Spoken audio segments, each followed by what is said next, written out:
All right, sports fans, how's everybody out there doing?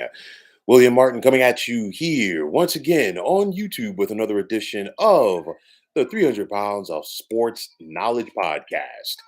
After months upon months of negotiating, the Baltimore Ravens and quarterback Lamar Jackson have agreed on a 5-year deal for $260 million dollars, with 185 of that being full guaranteed.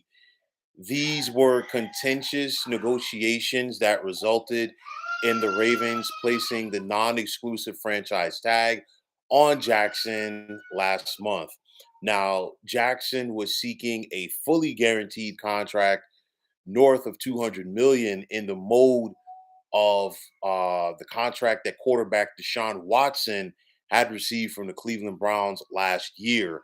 And with the Ravens not willing to offer Jackson that much in guaranteed money, the former NFL MVP had been given the green light by Baltimore to reach out to other teams around the league to possibly find a new football home.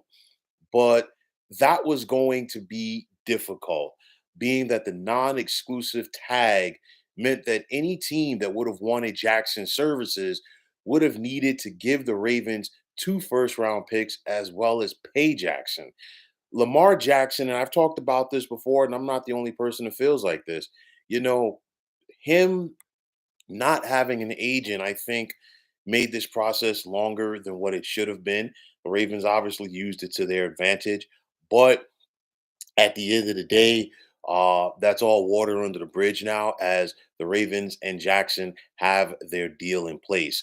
Now, people have talked about this, and this is true. The Jalen Hurts contract with the Philadelphia Eagles was a game changer. We saw recently where Hurts and the Eagles agreed to a 5-year deal for 255 million, to 179 of that being guaranteed. And I think that was kind of like a market setter, if you will. We saw some of the contracts that other quarterbacks had gotten throughout, this year and the past year as well.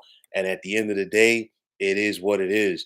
Now, Lamar did not get everything that he wanted, but I really believe that this is still a big win for him, being that he represented himself. I know that a lot of people probably said, you know what, go get the agent, just get it done. And he should have. But at the end of the day, he stuck to his guns. He stuck to what he believed in. And, that goes a long way. And, at the end of the day, the Ravens stuck to what they believed in as well. So, but at the end of the day, I think cooler heads prevailed for all parties involved, and that's going to be big for this organization going forward. Now, of course, the next question is going to be: will the Ravens now build around Lamar on offense? And of course, in recent years, Baltimore always has not, put a lot of talent around Lamar Jackson on offense. You have Mark Andrews, a tight end who's one of the better tight ends in football. We saw the Ravens go out this offseason and sign Pro Bowl wide receiver Odell Beckham Jr. to a 1-year deal. So now there is plenty of excitement to see how Odell and Lamar will look together in Baltimore. And let's not forget, the draft is just getting underway. The Ravens do have a first round pick, and let's see what Baltimore is able to do as far as continuing to put that talent around their franchise quarterback. Of course, another question is going to be: will Lamar Jackson be able to stay healthy? He's missed time in each of the last 2 years, but I do feel if the Ravens put more talent around him, you know what? Maybe that cuts down on that. Maybe, and I mean, again, both of Lamar Jackson's injuries in the last couple of years have been within the pocket. So it's not like, this was a scrambling issue and stuff like that. But nonetheless, let's see if the former Pro Bowler can stay healthy going forward for the Ravens.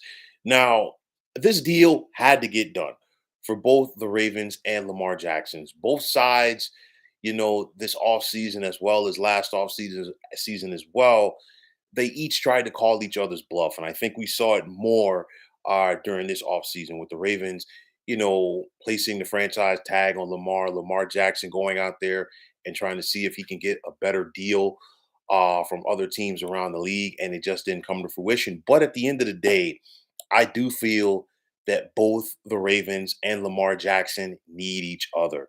The Ravens needed Lamar Jackson to be their franchise quarterback. I know some people even did mock drafts with the Ravens trading up in the first round tonight to get a quarterback, or even taking a quarterback when they were picking in the 20s in this draft. Nonetheless, obviously, that is not going to be the case. And, for Lamar, no team was going to appreciate him like the way that the Baltimore Ravens are. And I know some people are going to hear this and say, well, what about, not giving him the money that he wanted? Well, at the end of the day, it's business. That's all it is. But at the end of the day, I don't think that another team is going to appreciate Lamar Jackson like the Baltimore Ravens have. It's home for him. This is their franchise quarterback, and now they can continue to build their working relationship going forward. So, of course, Steve Bisciotti, the Ravens team owner, Sashi Brown, the team president, Eric DeCosta, the general manager, and John Harbaugh, the Ravens head coach. This brain trust, if you will, now has their franchise quarterback. And of course, like I said earlier in this podcast, it's all about building around him. But you need that Pro Bowl caliber quarterback. You need that guy who can get it done for you. You need that playmaker if you are going to have a chance in the AFC. The AFC just got a lot tougher this week alone, with Aaron Rodgers being traded from the Green Bay Packers to the New York Jets. So you look at some of the quarterbacks. Obviously, Patrick Mahomes is the king of the mountain with the Kansas City Chiefs. You got a young gun in Jacksonville with Trevor Lawrence. You have an established guy like Aaron Rodgers now going to a new team with the Jets. Josh Allen with Buffalo. Is Tua going to be healthy for the Miami Dolphins?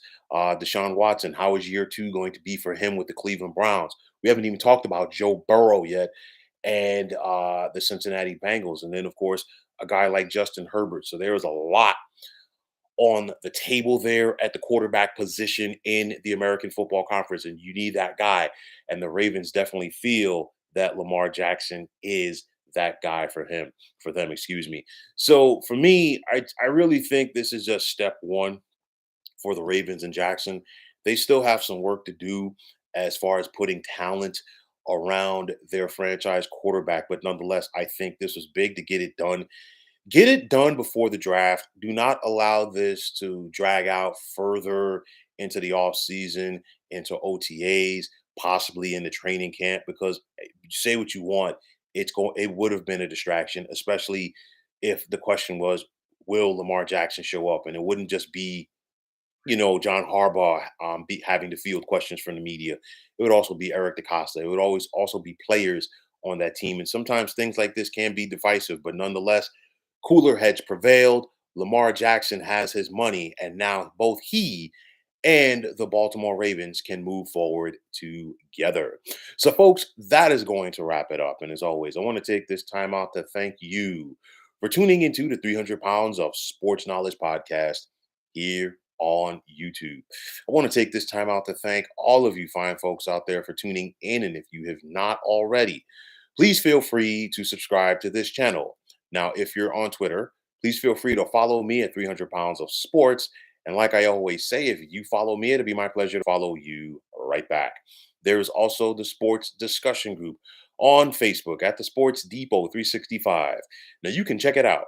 Drop a line and be a part of one of the better sports debating sites going on social media. So, once again, fine folks, my name is William Martin.